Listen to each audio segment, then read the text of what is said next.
Well, every Monday I look forward to getting with this team and to start another week of preparation for another opportunity. And this week's no different.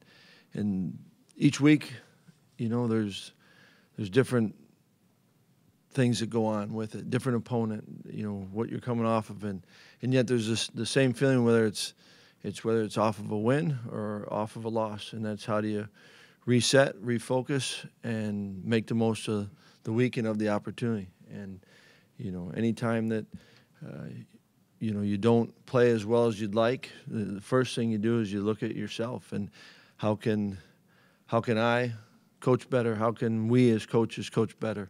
What can we do? And the players do the same thing. That's why I like this group. They take it, and it's the same process, whether it's after a win or after a loss. How do you take what you've done, what you learned from, and how do you go forward? And so today was no different. It's good being with the guys and got a chance to learn about our opponent. And while you're doing that, whether it's yesterday or today, you learn more about yourself, and then you get to have a week of preparation and looking forward to a good week of that and going to Purdue and playing a good football team. Paul, I know Purdue's coming off a game where their offense didn't do what it normally does, but when you look at the capability of that offense, especially Rondale Moore, what he's done this year, what stands out? Well, he's a heck of a football player, and it also stands out is the number of different ways that he impacts a game. Offensively, there's a number of whether it's throwing to him or he's getting the ball in his hands in a run. The return game, and I think a lot of respect for Jeff and what he's done and they do offensively, and I think the quarterback's playing really well, and but I think he's just a really good football player, and he's tough. He's obviously talented, gifted that way, but he competes, and he's a good football player. Jason, well, how much do you worry about Jack's confidence after Saturday's game? I don't worry about his confidence. That are there things that he can do better? Absolutely. And he knows them, but he's done enough throughout all of this to have confidence, and so there's a competitiveness to him that I love, and he wants to get better, but I don't worry about his confidence. Well, given what you just said, about this team being able to show up every week with a purpose and all that. Mm-hmm. But does it get harder? These are 20, 21-year-old kids. Does motivation, is it a little harder to come by at this point? I think that there's certainly a narrative that's been out there, and everyone has to deal with that. But when you go and when you talk to players, and there's certainly this group, but I think previous teams, that every kid has a why. Why do you play? And most of the time there's something very personal, whether it's for family or individual trying to do something, and there's also each other, caring about their teammates. And those don't change regardless of the record. And there is a competitiveness that you want to play with and that you get to play with. And so the narrative of the story that's often written outside of their control, or not written, spoken, whatever that is, right? That, and everyone has aspirations, but I think that there has to be so much more that drives these players throughout the year. And you worry about every player, but I don't worry about them and their focus and their drive and them wanting to do it and playing. Paul, you've talked about not sustaining drives by not converting third downs, right. But in the 3 losses to Michigan, Northwestern, and Penn State, I think there have been 9 turnovers. The majority of them deep in your territory. How has that affected both the offense and the defense in those games? It affects it greatly. There's nothing more important than the ball, and you have to control it. And so, field position is big in the game, especially, when games are contested or close. And so, whether you when you turn the ball over, that's the easiest way, or the quickest way, I should say, to lose field position. And then that's what's great about the game is it takes everyone, right? And we've had great moments where we put the defense out on the field and they've bowed up and they've maybe kept it to a field goal, and then there's times where you don't maybe score, but you punt it down there, and then if you give up yards, that affects the next series for the. It's a team sport, and you have to take. If you say you want to play good football, number one is taking care of the football. Number two is trying to do all the little things with just blocking, tackling, throwing, catching, punting. Right? It's trying to. There's a lot of situations that are kind of 50-50s. You could say a 3rd and 6 is a 50-50. But you get, offensively, and you've got 3rd and 1s or 3rd and 2s, your percentages should be higher. And the same thing on the flip side defensively. If it's a 3rd and 15, 18, 20, and that's where you've got to win a game, you've got to make some plays. And a lot of those plays are in crucial situations, whether it's in the red zone, 3rd downs, and if you make enough of them, you give yourself a better chance to win. Well, with the west side of reach now, do you change your approach at all as far as the possibility of Jack's red shirt? Do you consider going with Danny one of these last 2 games, or are you still just gonna, if Alex can't go, just Jack's the guy? No, you try to maximize each and every opportunity that you get, and it wouldn't be right of us as coaches to. There's a lot of people who have invested in this year, and you want to do all that you can to give our team the best chance. Michael Dieter's going to set a school record for career starts. What's it been like working with that young man, not only as a player, but even a spokesman of your team, an ambassador of your program? Yeah, I've been truly grateful for the opportunity to be around Michael, and fortunate to have been with him a number of years. And,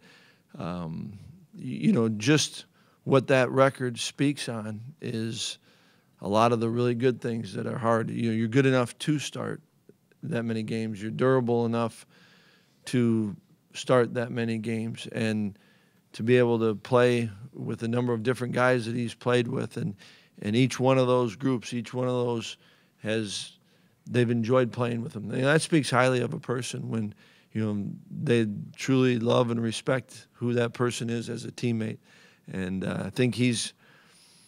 I don't know if they know it when they're going through, but he's gone about this the right way. He's got a great approach to every day. He's got a great feel and care about this team and his teammates, about this program. He's competitive. There's just a ton of things, I think, that all make it really something special. Yeah, I mean, it's the number of things that he's been asked to do or volunteered or wanted to do for this team is it speaks volumes on how much he cares about this team. And like you said, then to do that is one thing, but to do it well is a whole nother. And so, when he first got into that, I think it was a group of 4, that's pretty good company. And then anytime you come and there's been a lot of really good football players been through this program. And when you can set yourself apart and at the top of any list, that's something to be proud of. And what I also appreciate about Michael is that doesn't drive him. He didn't come with that intention, but it's pretty neat. Zach? Well, I think before the season you were asked multiple times about the potential for the offense and whether it could be the best you've had since you came back and potentially the best since 2011. And you always said they have the opportunity to do that. Why do you think maybe you guys haven't been able to capitalize on that opportunity? Well, I think each year you try to do the best you can. You ask that out of your players, and then you play the season, and it comes out. And there's been a number of things that have come that they've had to overcome, and it's been a group that's I've appreciated how they've gone about it, but I don't worry about that. it's not their job to be that. Their job is to be the best they can, and our job is to help them be the best that they can. And that's all you just put your energy and focus on doing. Jason. Paul, you've played him a couple times in the past, but what's impressed you about what David Blau's been able to do for Purdue this season? Well, I think that he's ultra competitive. He's certainly talented, and we've, especially this point in the season, you've had a chance to watch him in a number of different games, and I think he certainly has a great, looks to me like he's got a great feel for what they're trying to do, that he has an understanding of the players around him, and I love the way he competes, and you just see him, and whether it's big situations in a game, he's playing the game, and you respect that a ton. Jeff. Paul, there have been some situations where drives have been extended by pass interference calls on the young corners. Mm-hmm.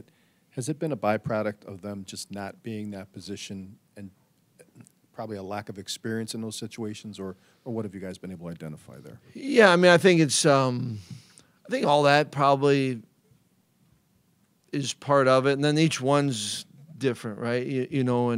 And on the first one last week, kind of leverage, and he kind of broke his leverage, and then you're playing a little bit of a catch up, and I actually, from my vantage point, I thought there was also a slip involved with it. But you're right, it's playing within yourself and having confidence. Scott I think he got called in the one, and he was there just a little bit. He was there early, and enough for them to call that. And so, timing, that's a tricky. You're talking about an instance, right? And that's a fine line, I think, even when coaching it, because you don't want to ever have players playing with brakes on. And yet I think there is something about experience and seeing it and having been in that situation, and, okay, this is how I time it up, or when I go, this is what I do. And so, each one, when you look at them and you kind of try, like you do, you try to break them down. What can we do to coach them? How can we help them? And they're all a little bit different, and yet I think the point is probably valid in the sense that those are all things that you learn how to play the game. Tom. Well, with the Big Ten title game no longer on the table, do your thoughts at all flip to your bowl prospects, and is there any way to make any sense of that at this stage? Yeah, I've always believed that when you go into a season, the first thing you want to do is you want to earn the right to play another game, and then once you get to those 6 wins, you're bowl eligible. And then I've always, forever, have talked to guys about, right now, how can we make that game a better game or a bigger game, right? And you just keep earning what you get. And so, we've got 2 games left, and you try to make the most of those opportunities. And so you focus, certainly all your focus and energy is on this opportunity that we get, because they don't come, they're limited opportunities, and you want the players to appreciate them and enjoy them. And I think also there's a reality too, I think, Tom, with it used to be where you had a pretty good idea, and Coach Alvarez was a master of, he was in on it, and he knew. And now it seems like you don't really know until everyone kind of finds out. But I remember when first time I was back here in 2002, I was fascinated. I'd never been to a bowl game before, and Coach had it all laid out, and this happens, and that's when he was at his best with that group. And so I think those days, they're a little bit different than they were, but it's always, can you earn the right to play another game? And for me, I'm always thankful, because especially when you like the team, you get to be around them more, and that's where I'm thankful now. Let's keep working and try to earn more. Jason. A lot of guys from your 2017 recruiting class have already made a major impact here. Is that something you initially anticipated, that a lot of those guys might kind of have what it takes to play early?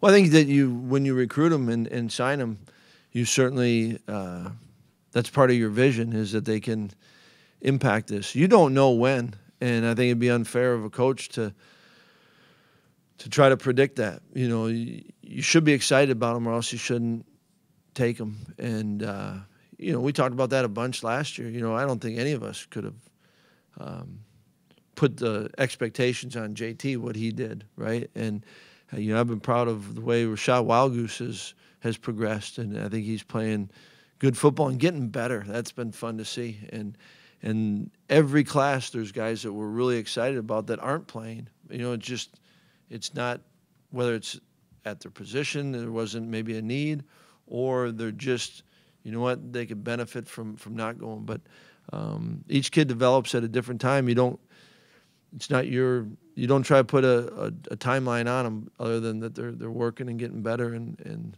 I think they all can impact it. Dennis. Paul, we've got 14 teams coming in here from around state championships. You remember days, when you're a high school player. You've got a lot of players on the roster who have played in this, and future Badgers. Is there a little bit of a buzz when you get an event like this happening? I think certainly when you start to feel it, and they start coming on campus, and they'd warm up in the indoor, and I think it brings guys back. Whether they were players that played here in state and had an opportunity to play, or I think even if you're not, you reflect back on your high school experience, and obviously, and so many of our players have had good experiences, and it's great that we can do the game here. And I remember a long time ago, but it was a goal, right? Can you get to Camp Randall? And then for those teams that do, and the communities, it's fun when you see the buses getting emptied off and students coming. It's a state tournament times are always neat. I don't care whether it's the basketball tournament, football, wrestling. It's pretty cool.